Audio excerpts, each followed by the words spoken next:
Bismillah. Assalamualaikum warahmatullahi wabarakatuh. Waalaikumsalam warahmatullahi wabarakatuh. Innal hamdalillah nahmaduhu wa nasta'inuhu wa nastaghfiruh wa na'udzu billahi min sururi anfusina wa min sayyiati a'malina. Man yahdihillahu fala mudhillalah wa man yudlil fala hadiyalah. Wa asyhadu an la ilaha illallah wahdahu la syarikalah wa asyhadu anna Muhammadan abduhu wa rasuluh. Allahumma salli wa sallim wa barik ala nabiyyina Muhammadin sallallahu alaihi wa ala alihi wa ashabihi wa man tabi'ahum bi ihsanin ila yaumiddin. Amma ba'd. Bersyukur kita kepada Allah atas karunia yang dilimpahkan kepada kita semua pada malam yang berbahagia ini. Allah pertemukan kita kembali di bulan Syawal setelah kita menunaikan ibadah Ramadan. Tentu kita berharap semoga Allah menerima seluruh amal ibadah kita yang kita lakukan di bulan yang berkah, yaitu bulan Ramadan. Dan semoga Allah mengampuni dosa-dosa kita dan mempertemukan kita kelak dengan Ramadan tahun yang akan datang. Salawat dan salam semoga terlimpah kepada junjungan kita baginda Nabi Muhammad sallallahu alaihi wasallam. Demikian pula untuk keluarga beliau, keturunannya, para sahabatnya, dan seluruh pengikut-pengikutnya hingga tegaknya hari pembalasan. Bapak Ibu, saudara-saudari sekalian yang dirahmati Allah Jalla wa'ala,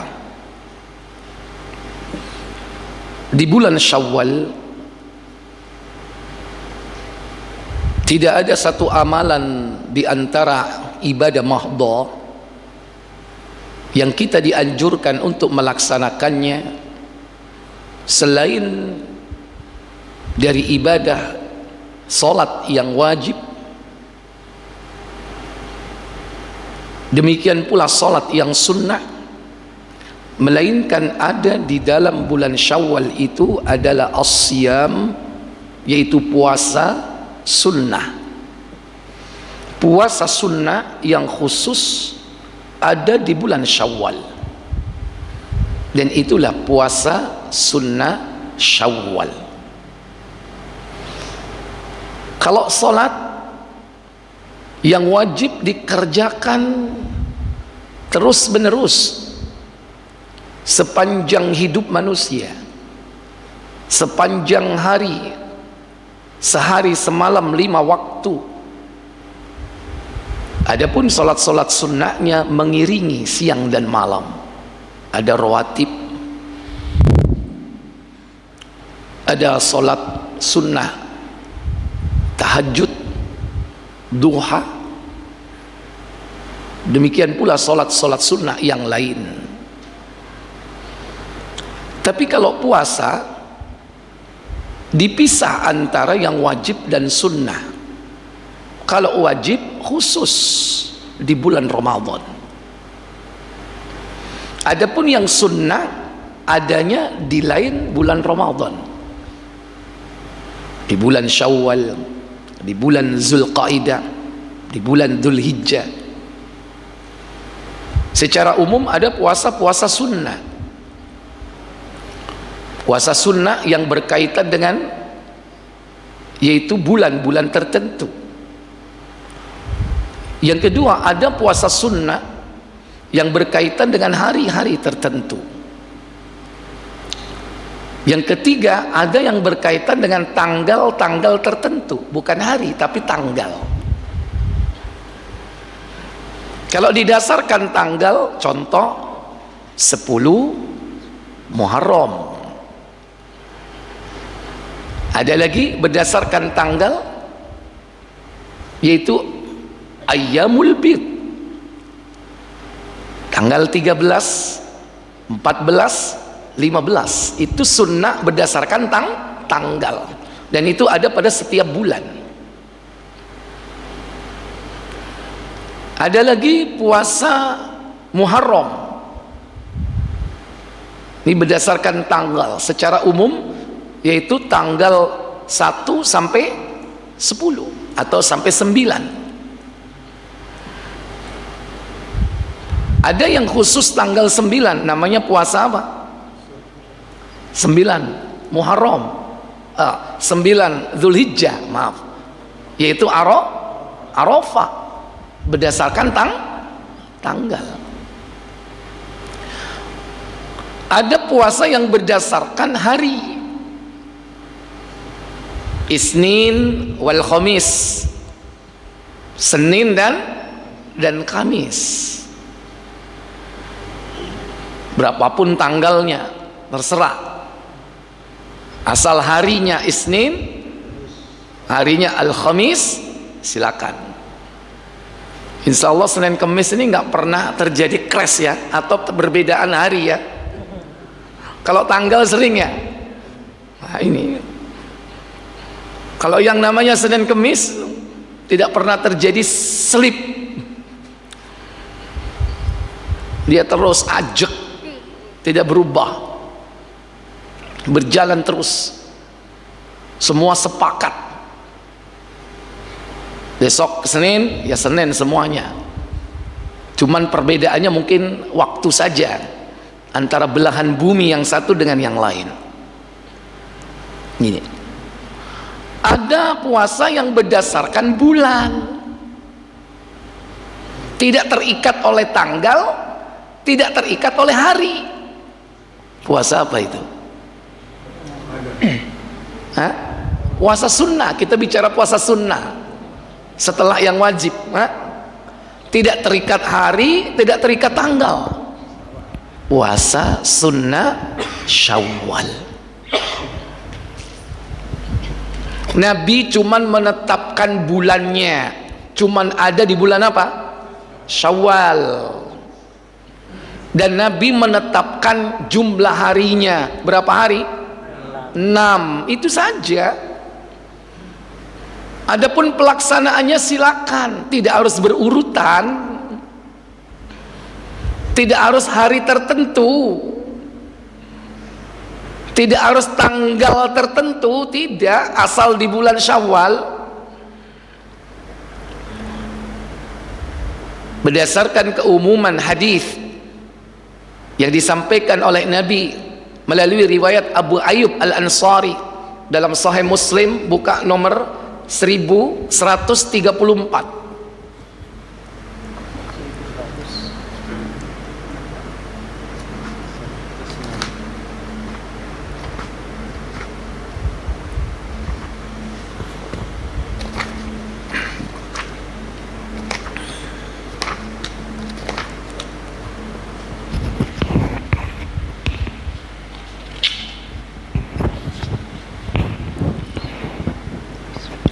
Dari Abu Qatadah radhiyallahu an katanya, pada suatu ketika kami bepergian bersama-sama Rasulullah sallallahu alaihi wasallam. 1134. 1164. Oh. Iya. 1134.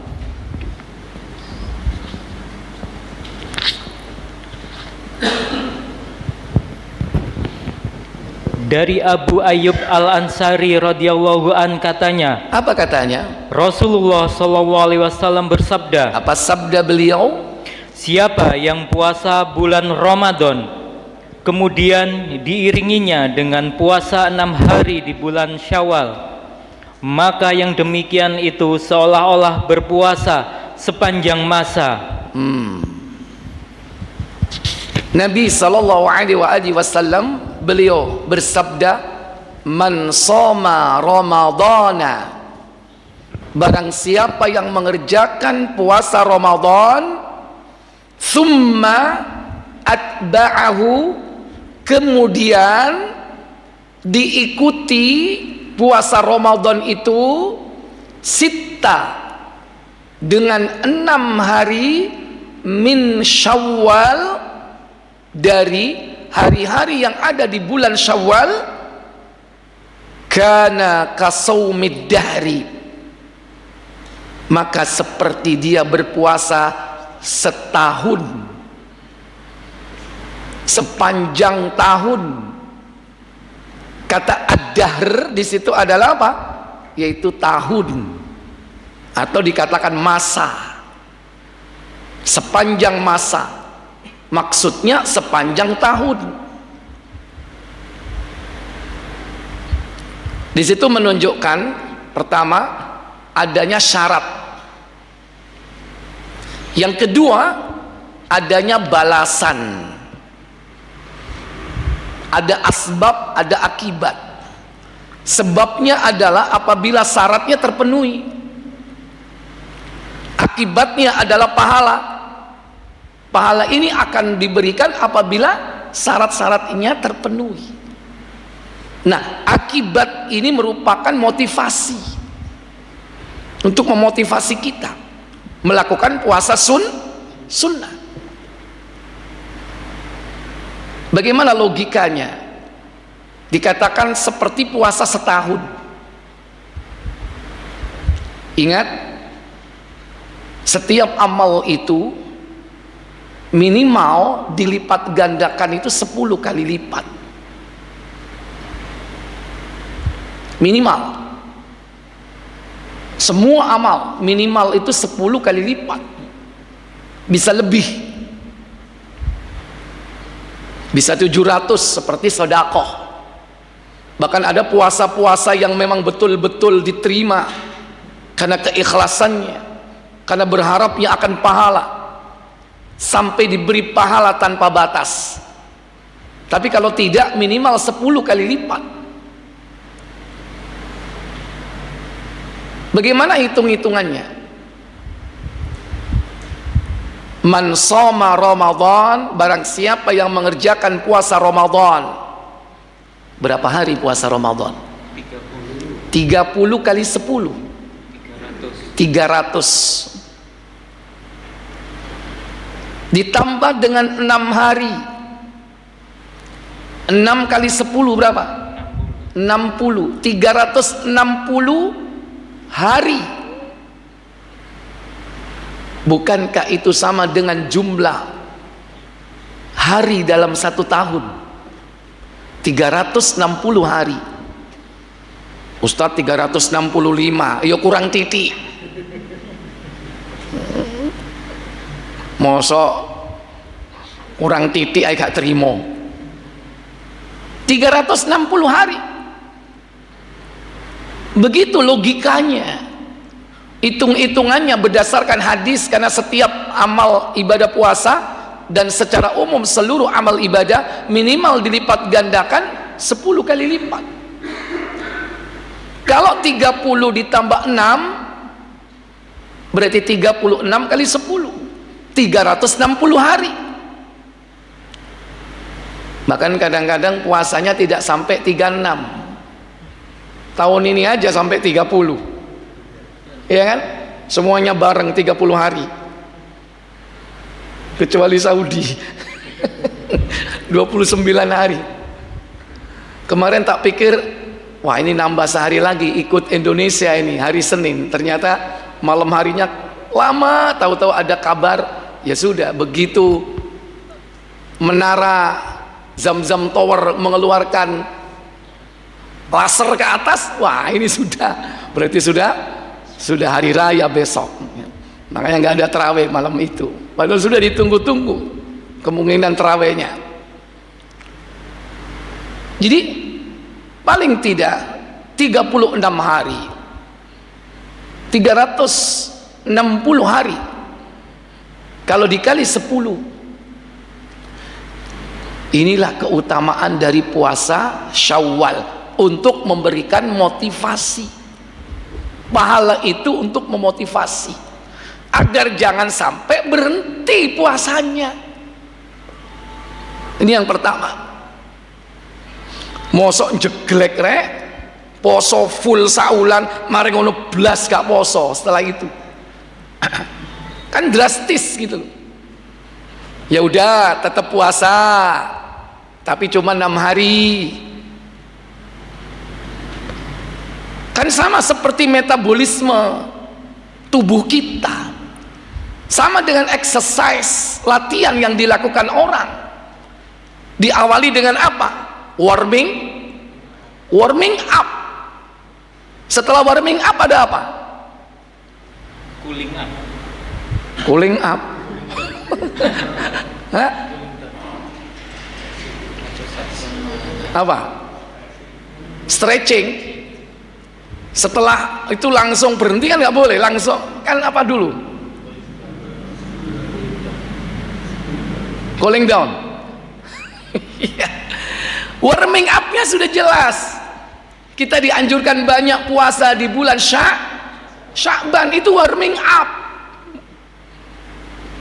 Baru latihan yang sebenarnya atau amal yang sebenarnya Ramadan full.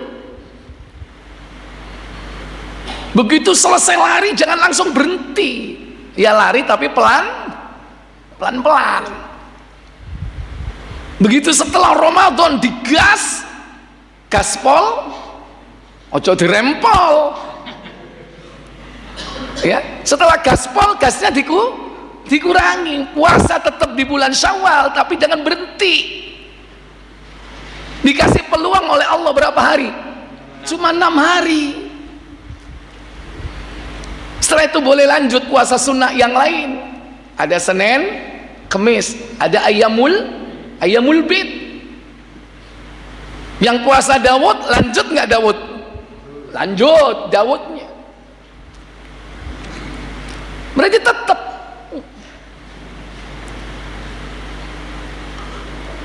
Nah, supaya manusia itu tidak berhenti secara total, maka dikasih motivasi. Diberikan oleh Allah pahala seperti puasa setahun. Nah, pahala ini Bapak Ibu, saudara-saudara sekalian, apabila syaratnya dipenuhi. Apa itu? Puasa Ramadannya lengkap, sempurna, tidak punya hutang, baru ditambah 6 hari di bulan Syawal. Maka bagi mereka yang berharap pahala setahun, kalau dia punya hutang, apa dulu yang diselesaikan? Hutangnya dulu, baru bayar, baru mengerjakan puasa sunnah, maka dia mendapatkan pahala setahun. Karena hadisnya mengatakan man soma Ramadanan, barang siapa yang berpuasa Ramadan, artinya apa? Sudah 100% puasanya. Kalau masih punya utang, contoh ibu-ibu, Bu, kemarin puasa Ramadan enggak? Bu, puasa, ada liburnya enggak? Ada. Berarti puasa Ramadannya sempurna atau belum? Belum. Ustadz, gimana kalau saya puasa sunnah dulu, kemudian nanti bayar utangnya nanti? Kalau pertanyaannya boleh atau tidak, maka jawabannya boleh. Nggak ada larangan. Boleh. Gimana Ustadz? Saya ini kalau haid itu panjang, habis puasa Ramadan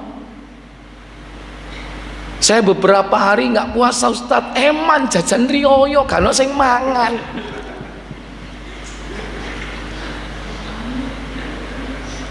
Nggak taunya tahu-tahu haid.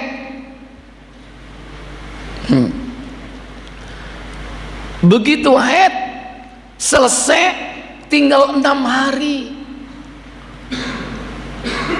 Sementara saya ini punya utang puasa Ramadan 10. Kalau saya bayar utang dulu, saya nggak dapat puasa apa? Nggak dapat puasa Syawal. Ya sudah 6 hari yang tersisa ini saya pakai untuk puasa Syawal. Nanti utangnya setelah puasa Syawal. Kalau pertanyaannya boleh atau tidak, maka jawabannya boleh. Tapi Tapi kalau pertanyaannya, apakah saya nanti dapat pahala puasa 1 tahun? Maka jawabannya belum. Sebelum kau tuntaskan puasa Ramadanmu. Artinya apa? Walaupun sudah puasa Syawal 6 hari, belum dapat pahala 1 tahun. Kenapa? Ramadannya belum sempurna. Ya udah, kalau gitu nanti setelah puasa Syawal saya akan puasa bayar utang. Ya segera, kalau pengen segera pahalanya dapat. Tapi kan gak mesti. Kadang-kadang saya molor, saya ustad, saya dawa. Nyaure Dzulhijjah 2 dino, nyaur Muharram 2 dino. Kadang-kadang malah nyaurnya bulan Sya'ban. Berarti pahalamu tertunda karena syaratnya tidak terpenuhi. Tapi alhamdulillah kalau itu sudah dilaksanakan, baik yang sunnah ataupun yang wajib, baik yang mendahulukan yang wajib atau mengakhirkan yang wajib. Kenapa demikian Bapak Ibu Saudara sekalian? Karena semua itu adalah kemudahan dari Allah Tabaraka wa Ta'ala. Berbahagialah orang-orang yang kemarin diberikan oleh Allah kemudahan melaksanakan puasa Ramadan. Itu kemudahan dari Allah. Tapi kemudahan itu jangan berhenti. Sempurnakan dengan pintu-pintu kebaikan. Kalau Ramadan itu wajib, itu kemudahan dari Allah, maka jangan sampai lewatkan pintu-pintu kebaikan, yaitu puasa sunnah. Mu'ad bin Jabal radhiyallahu ta'ala anhu, ketika beliau berjalan bersama Nabi, beliau bertanya, wahai Rasulullah,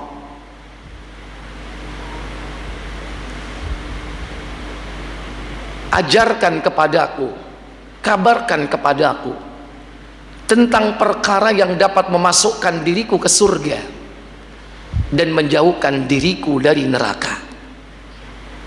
Apa jawab Rasulullah? Buka Tirmizi 2616 jilid 3.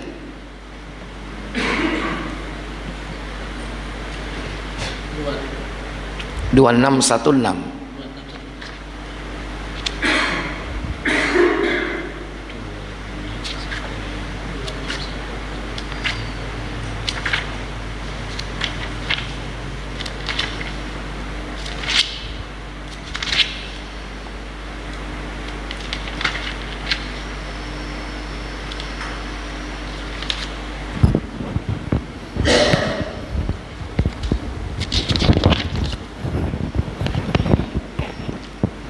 Ibnu Abu Umar menceritakan kepada kami, Abdullah bin Mu'ad Asy-Syan'ani menceritakan kepada kami dari Ma'mar, dari Ashim bin Abu An-Najud, dari Abu Wail, dari Mu'ad bin Jabal.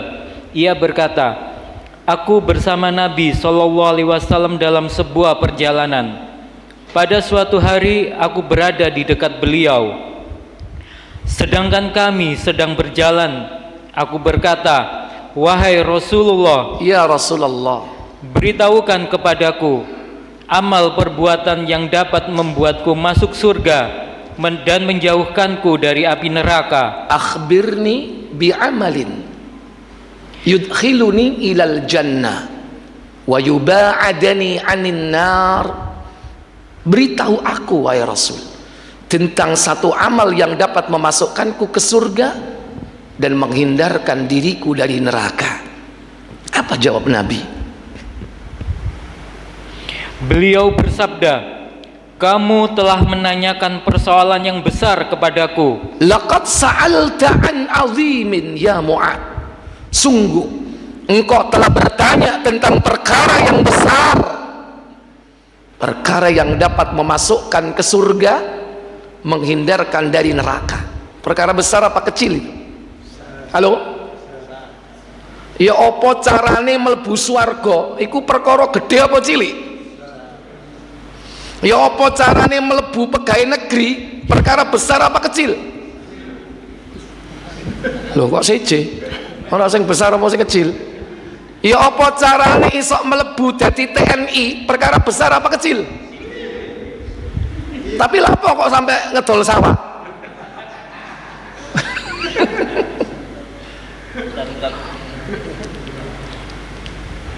Ini perkara memasukkan ke surga, menghindarkan dari neraka.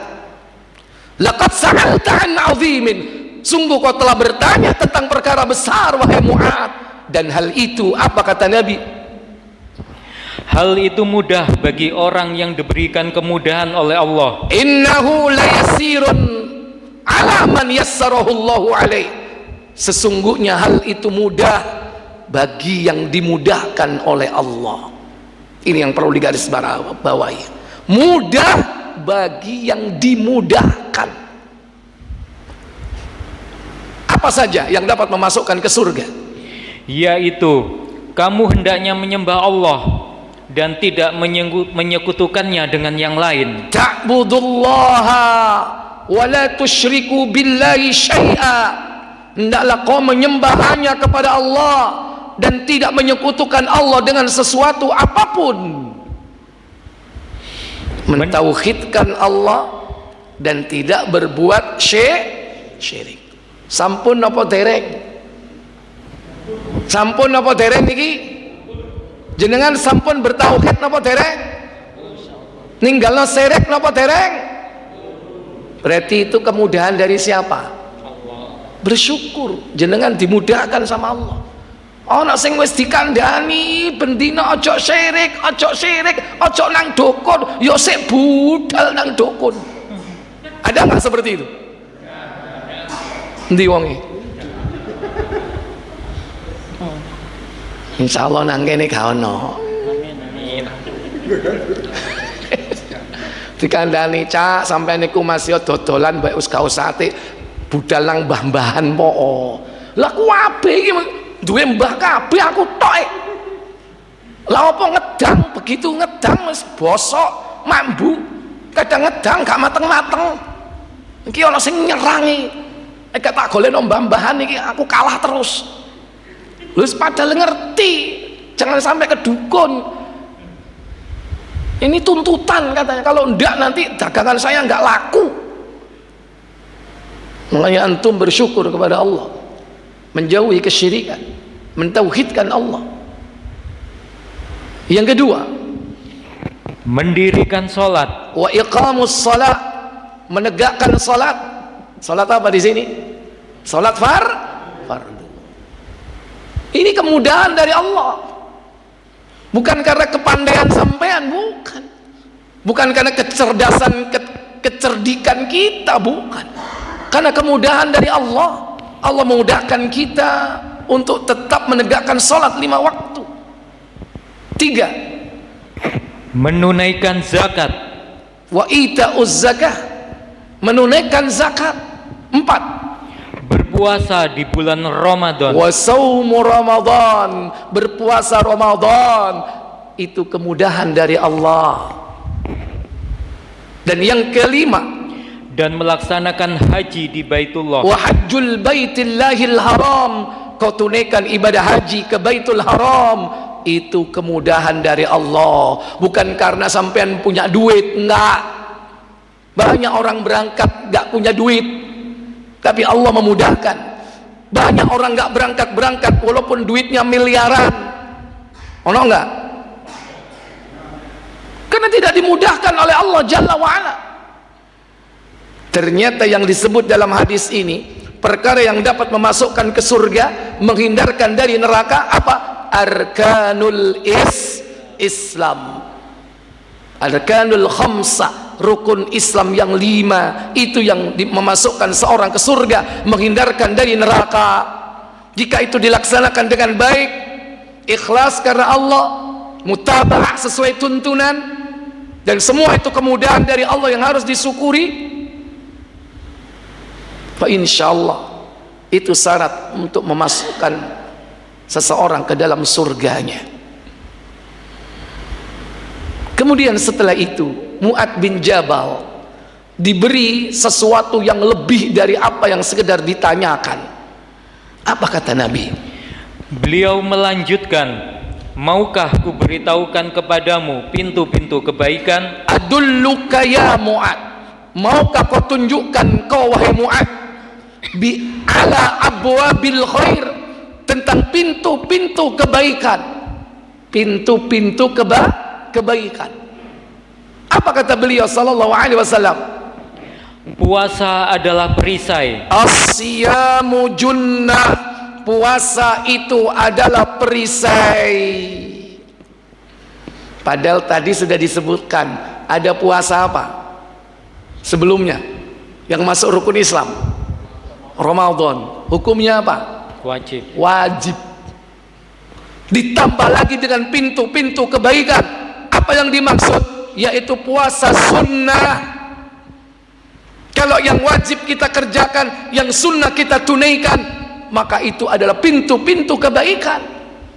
Dia akan menjadi apa? Junnah, perisai. Syekh Muhammad bin Shalih Al-Utsaimin menjelaskan tentang makna junnah. Junnah, perisai, yakni junnatun fid dunya, perisai di dunia, junnatun minal ma'asi, perisai dari perbuatan maksiat, wa junnatun fil akhirah, dan perisai di akhirat. Apa itu? Junnatun anin nar, yaitu perisai dari api neraka. Karena tidaklah orang yang berpuasa dia akan dijauhkan oleh Allah dari api neraka. Satu hari dia lakukan puasanya di jalan Allah, maka akan dijauhkan dia dari neraka sejauh perjalanan 70 musim. Buka Muslim, itu jangan ditutup, Muslimnya dibuka, nomor 1117 kalau tidak 18, coba dicek. 1117.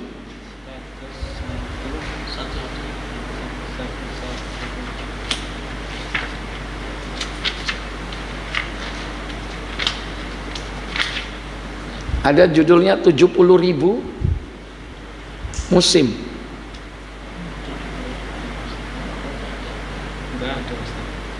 Satu 118 119 baliknya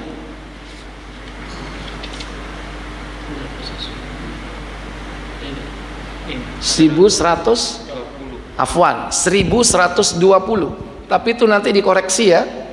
Baik, silakan. Dari Abu Sa'id Al-Khudri radhiyallahu an katanya, Rasulullah SAW bersabda. Apa sabda beliau? Setiap orang yang puasa satu hari karena Allah, maka Allah akan menjauhkannya dari neraka sejauh 70.000 musim. 70 musim, ribunya dicoret. Itu salah terjemah. Sekarang dicoret, nanti biar yang akan datang nggak salah lagi. Nih, nolnya dicoret yang 3 itu. Karena lihat hadisnya, matannya berbunyi, ma min abdin yasumu sauman fi sabilillahi illa ba'adallahu lahu minan nari 70 kharifan. Kalau 70.000, 70 alfan, alfannya nggak ada di situ. Cuman 70 kharifan, 70 musim. Orang yang berpuasa di jalan Allah satu hari dijauhkan oleh Allah dari neraka sejauh perjalanan 70 musim. Di Indonesia berapa musim? 2 musim, 70 dibagi 2 berarti 35 tahun.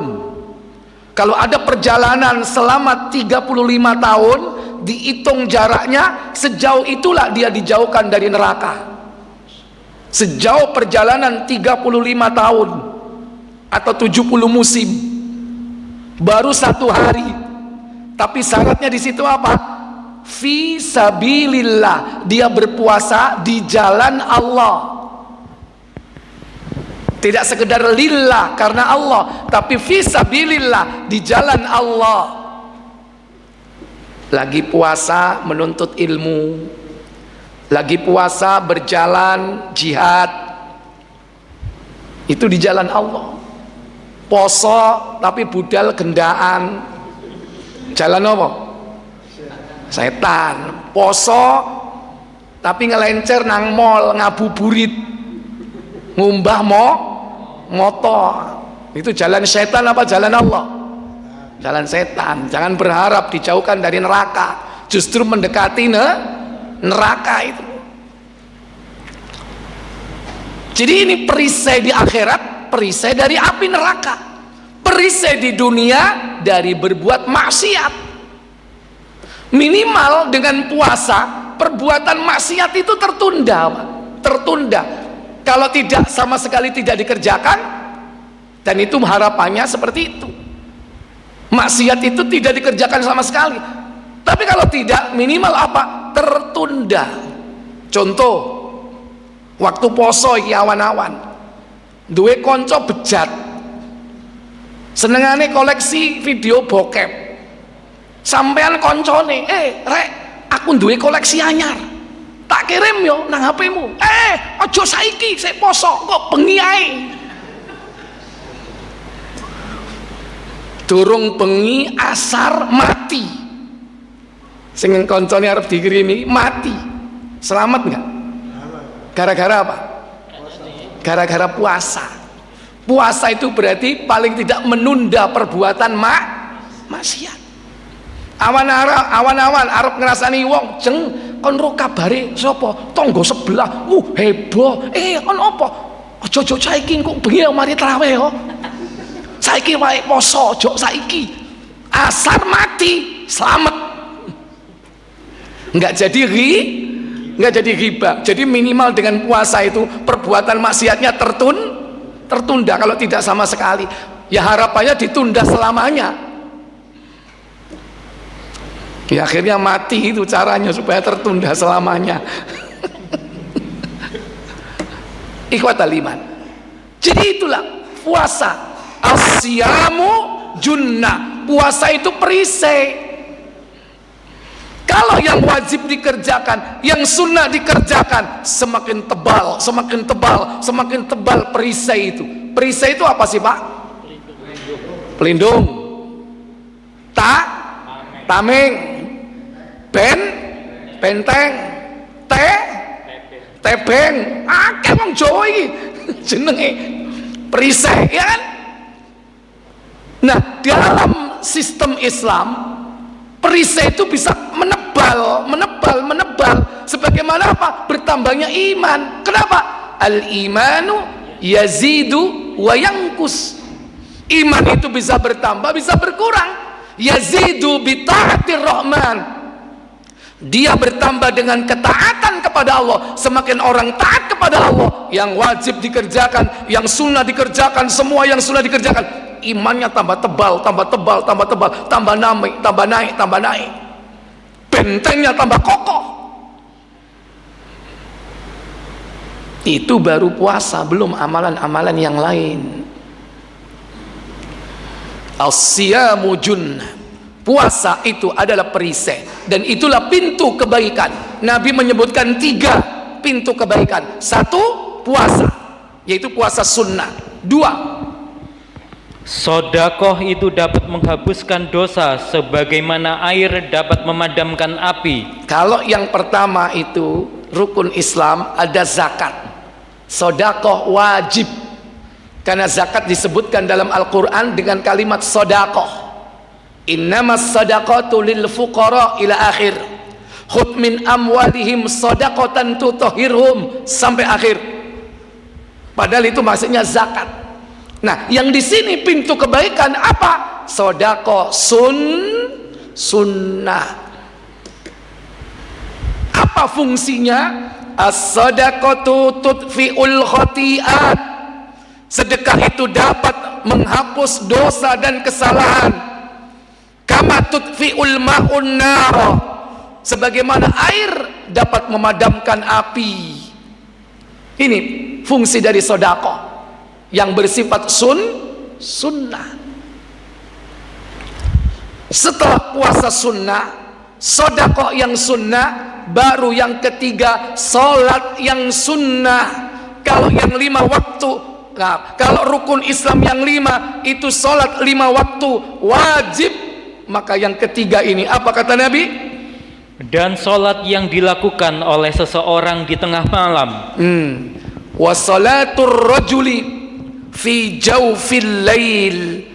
Salat yang dilakukan oleh seseorang di tengah malam. Salat apa itu? Tahajud.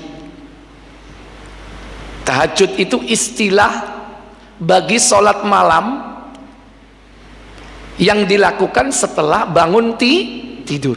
Kalau tidak pakai tidur, ya kembali kepada nama asalnya, salatul lail atau qiyamul lail, sama. Dan ini yang dimaksud yang sunnah. Dan salat terbaik setelah salat wajib ya salatul lail.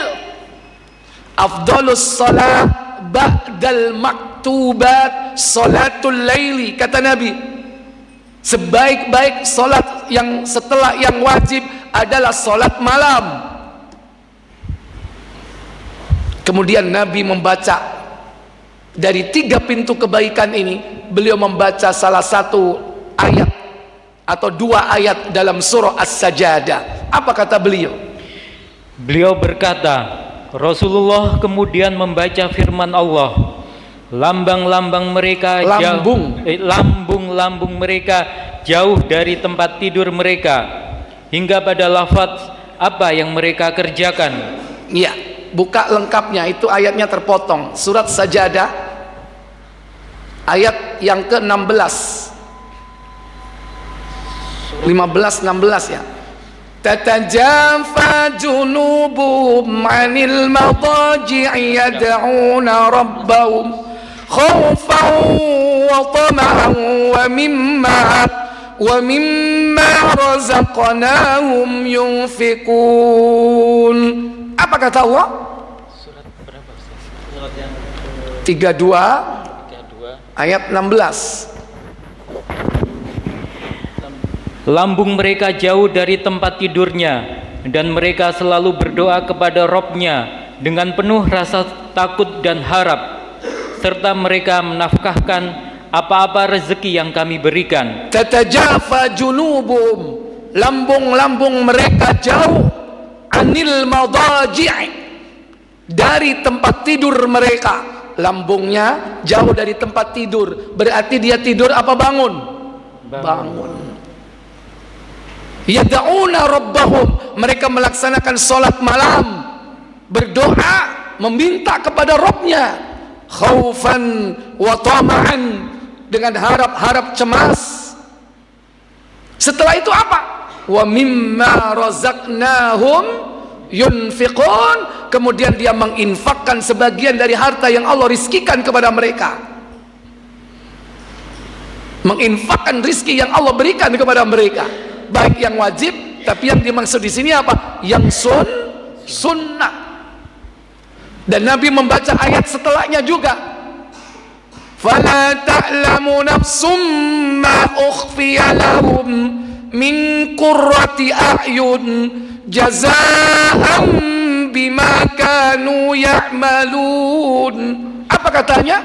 Tak seorang pun mengetahui berbagai nikmat yang menanti, yang indah dipandang sebagai balasan bagi mereka atas apa yang mereka kerjakan. Fala ta'lamu nafsun, tak seorang pun mengetahui ma ukhfiya lahum, apa saja yang disembunyikan oleh Allah, min qurrati a'yun, dari kenikmatan surga yang dapat menyejukkan pandangan mata. Dari apa semua itu? Merupakan jazaa'an bima kanu ya'malun, sebagai balasan dari apa yang telah mereka kerjakan di dunia. Inilah janji Allah Jalla wa'ala. Allah menyebutkan tentang amaliyah dan juga pahalanya. Inilah abwabul khair, pintu-pintu kebaikan. Sudah masuk? Adzan dulu silakan, nanti kita lanjutkan.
Baik Bapak Ibu saudara sekalian, hadis yang disampaikan melalui sahabat Mu'ad bin Jabal, setelah Mu'ad bertanya tentang perkara yang dapat memasukkan ke surga, menghindarkan dari neraka, ditambah dengan abwabul khair, pintu-pintu kebaikan. Artinya jangan hanya melaksanakan yang wajib, tapi juga laksanakan yang sunnah. Jangan hanya sholat 5 waktu, tapi hidupkan sholat sunnah, terutama qiyamul lail. Dan itu sudah diajarkan, sudah ditekankan ketika bulan Ramadan. Maka setelah Ramadan, sekalipun tidak ada sholat tarawih, sholat malam tetap ada. Jangan berhenti, walaupun hanya 2 rakaat ditutup dengan witir 1 rakaat. Jangan tinggalkan yang sunnah. Demikian pula puasa yang wajib, puasa Ramadan. Ikuti dengan puasa-puasa sunnah. Jangan langsung berhenti total. Maka Islam sebagai sebuah sistem, setelah sebulan penuh, seandainya barangkali manusia merasa berat dengan puasa Ramadan, maka sesudahnya kita diajarkan untuk tidak berhenti secara total. Ada puasa sunnah di bulan Syawal. Dan tentu setelah itu diharapkan akan terus berlanjut dengan puasa-puasa sunnah yang lain. Seandainya tidak bisa melaksanakan Daud karena itu terberat, maka laksanakan puasa Senin Kamis. Seandainya tidak mampu puasa Senin Kamis, minimal terakhir apa itu? Puasa 3 hari dalam setiap bulan. Kalau kau tempatkan dia di tengah bulan, dia menjadi istilah yang disebut ayyamul bid, 13, 14, 15. Tapi seandainya kau tidak mampu menempatkan di tengah bulan, di hari dan di tanggal berapapun, yang terpenting dalam bulan itu ada puasa 3 hari berturut-turut. Dan itulah puasa yang dulu dilakukan oleh nabi-nabi sebelum kita. Kama kutiba 'alal ladzina min qablikum. Sebagaimana puasa itu diwajibkan atas umat sebelum kalian. Sejak mulai kapan? Yaitu sejak zaman Nabi Nuh. Puasa Nabi Nuh 3 hari dalam setiap bulan. Dan itu terus setelah nabi berikutnya puasa 3 hari dalam setiap bulan. Setahun berapa jadinya? 3 kali 12, 36 kali 10, 360. Sama seperti puasa kita, cuman beda saja teknisnya. Puasa zaman dulu wajib. Nah, kita umat yang diutamakan. Setelah yang wajib ada yang sunnah. Itulah pintu-pintu kebaikan. Itulah kenapa umat ini umat akhir zaman, tapi lebih dahulu dia memasuki surga. Pertama yang meniti sirat, pertama umat yang memasuki surga, karena pintu-pintu kebaikan yang dilakukannya. Setelah yang wajib ada pintu kebaikan. Dan yang terakhir, Bapak Ibu Saudara sekalian, jadikan puasa-puasa sunnah itu sebagai barometer untuk mengukur seberapa jauh puasa kita diterima. Kenapa demikian? Nabi tidak pernah mengatakan, tidak ada satupun hadis yang menyebutkan bahwa tanda amal seseorang itu diterima. Tidak pernah menyebutkan. Sekali lagi, Nabi tidak pernah menyebutkan tanda amal seseorang itu diterima. Dan memang Allah sembunyikan sekalipun amal itu diterima. Ramadan kita diterima, Allah memberikan yang namanya Lailatul Qadar. Allah tidak memberikan tanda apapun bagi orang itu. Karena memang manusia diuji agar mereka terus mencari sekalipun dia sudah mendapatkannya. Tapi para ulama menyebutkan bahwa tanda amal seseorang itu jika diterima adalah amal yang dilakukan sesudahnya. Sehingga para ulama menyebutkan, inna min alamati qabulil hasanah al hasanatu ba'dah. Sesungguhnya di antara tanda diterimanya amal kebaikan seseorang adalah kebaikan sesudahnya. Kalau konteks ini kita masukkan dalam konteks puasa, tanda diterimanya puasa seseorang, dia melakukan puasa sesudahnya. Itu tanda bahwa amal puasanya diterima. Dia dimudahkan untuk berpuasa sunnah sesudahnya. Demikian pertama yang diucapkan oleh Imam Ibnu Rajab Al-Hambali dalam kitabnya Lataiful Ma'arif. Beliau mengatakan, inna mu'adatas siyami ba'da siyami Ramadan alamatun ala qabuli sawmi Ramadan. Sesungguhnya puasa yang dilakukan setelah puasa Ramadan adalah merupakan tanda diterimanya puasa Ramadan. Kenapa demikian? Fa innallaha, karena sesungguhnya Allah idza taqabbala amala abdin, jika Allah menerima amal ibadah seseorang, waffaqahu li amalin salihin ba'dahu, Allah akan mudahkan, Allah akan memberikan taufik kepada orang itu untuk mengerjakan amal soleh sesudahnya. Ini oleh Imam Ibnu Rajab Al-Hambali menyebutkan demikian. Kemudian yang kedua, Syekh Saleh Fauzan bil Fauzan hafizahullah ta'ala, beliau mengatakan, inna min alamati qabuli syahri Ramadan, sesungguhnya di antara tanda diterimanya puasa di bulan Ramadan, antakuna halal muslim ba'dahu ahsanu min hali qabla Ramadan, yaitu bahwa keadaan seorang muslim sesudahnya akan lebih baik setelah Ramadan. Ini beliau secara umum mengatakan tanda diterimanya amal ibadah Ramadan, berarti secara umum, bukan hanya puasa, tapi juga tarawihnya, baca Qur'annya, seluruh amal ibadahnya selama Ramadan, dia bertambah baik sesudahnya. Ini kata Syekh Fauzan bin Al-Fauzan. Kalau Ibnu Rajab Al-Hambali tadi secara spesifik apa? Yaitu tentang puasa. Tanda diterimanya puasa seseorang, Allah mudahkan dia melakukan puasa sesudahnya. Oleh karena itu, kerjakan puasa-puasa sunnah sesudah Ramadan.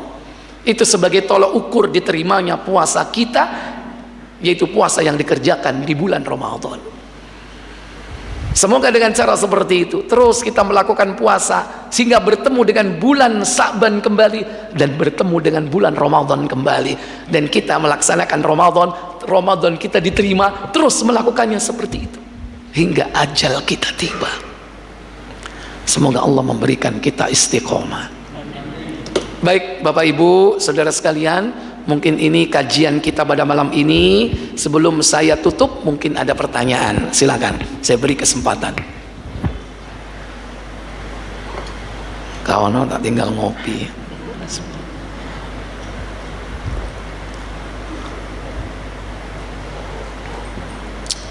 Alhamdulillah.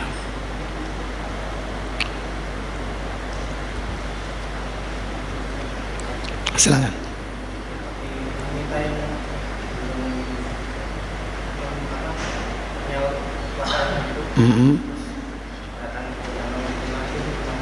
Ya, wanita yang belum membayar utang puasa, kemudian datang bulan Ramadan lagi, cek nemen nere, mosok sewelasulan belas ka ono, tapi mungkin saja terjadi. Di dalam Sahih Ad-Darqutni ada athar dari Abu Hurairah, orang seperti itu berarti puasanya nunggak, ya kan? Utang tapi nggak dibayar, berarti nunggak. Maka apa yang dilakukan setelah Ramadan, dia harus membayar tunggaannya itu dengan fidyah, membayar dendanya dengan fidyah, dan tetap tunggaannya harus dibayar. Contoh, sebelum datang Ramadan dia sudah punya utang 7, tidak segera dibayar, tiba Ramadan berikutnya, ya. Nah, setelah Ramadan dia harus tetap membayar 7 utangnya itu, ditambah denda. Apa dendanya? Fidyah, sebanyak hari yang nunggak tadi itu. Berapa hari tadi? 7. Bagaimana fidyah? Kalau fidyah kembali ke aturan umum dalam surah Al-Baqarah 184. Apa itu? Fidyatun ta'amu miskin, memberi makan kepada orang miskin. 1 hari 1 orang. Wa man tatawwa'a khaira, apabila ditambah lagi tatawwu itu lebih bagus lagi, berarti sehari 2 orang. Kalau enggak ya cukup 1 kali. Apa? 1 kali makan, karena hakikat makan itu sehari berapa? Sekali. Iku lak manganmu ping 3. Sopo sing ngongkon ya kan? Hakikat makan itu sehari ya sekali. Puasa saja 2 kali, buka dan sahur. Kalau puasa orang dulu cuman ada buka, nggak ada sahur, berarti sekali. Itu hakikat manusia, kuat makan sehari sekali. Makanya fidyah itu memberi makan sehari 1 orang. Dan memberi makan yang terbaik adalah apa?